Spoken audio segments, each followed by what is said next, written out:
ఇడ్లీ దోశలు తినాలని అనుకుంటున్నాం అందరము. కానీ ఇడ్లీలో రైస్ ఎక్కువ వాడుతున్నాము, దోశలకు కూడా రైస్ ఎక్కువ వాడుతున్నాం కాబట్టి అవన్నీ కొద్దిగా తగ్గించుకోవడానికి, మన షుగర్ లెవెల్స్ తగ్గించుకోవడానికి కోసము మిల్లెట్స్తో దోశ వేసుకోవచ్చు, ప్లస్ ఇడ్లీ కూడా చేసుకోవచ్చు. ఇన్స్టెంట్గా చేద్దామనే ఉద్దేశంతో ఇవి మీకు అన్నిటికి చూపిస్తున్నాను. ఫస్ట్ మనము సజ్జలు ఒక కొలతతోటి సజ్జలు తీసుకోవాలి. తర్వాత రాగులు 1 కప్పు రాగులు. ఎందుకంటే ఇవి మిల్లెట్స్ తోటి మనకి డైరెక్ట్గా రైస్ షుగర్ లెవెల్ పెరగకుండా ఉండడం కోసమే ఇదంతా. తర్వాత పెసర్లు కూడా 1 కప్పు.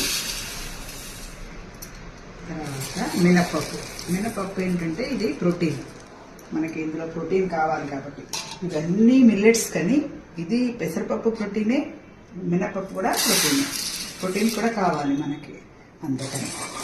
శనగలు మాత్రం జస్ట్ 1/2 కప్ తీసుకుంటే సరిపోతుంది.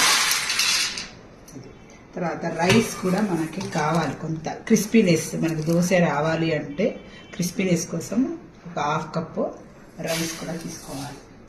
ఇవన్నీ తీసుకున్న తర్వాత కొద్దిగా మనకి ఇది దోశ మనకి కలర్ రావాలన్నా, కొద్దిగా మంచిగా ఇది అవ్వాలన్నా కొద్దిగా మెంతులు కూడా కావాలి. తర్వాత ఇవన్నిటికి డైజెషన్ అవ్వాలి అంటే కొద్దిగా జీలకర్ర కూడా కావాలి. ఈ జీలకర్ర కూడా వేసుకున్న తర్వాత ఇవన్నీ ఇలా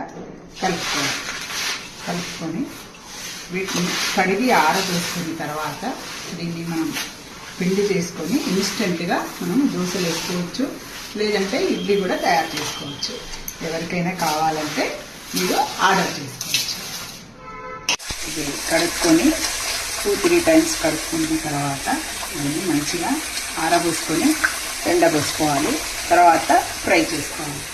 ఎందుకంటే దీంట్లో చాలా మట్టి వస్తుంది, ఇంత మట్టి వస్తుంది. ఇంత మట్టి ఉన్నప్పుడు మనం తింటే అస్సలు బాగుండదు. ఎందుకంటే మనం ఇది ఇన్స్టెంట్ అనుకుంటున్నాం కాబట్టి దీన్ని కంపల్సరీ కడిగి ఆరబోసుకోవాల్సిందే. అదే మనం నానబెట్టుకొని చేసుకుంటాం కదా, దానికి ఏంటంటే 2-3 టైమ్స్ కడుగుతాము, ఆరబోస్తాం కదా, అది ఫ్రెష్గా ఉంటుంది.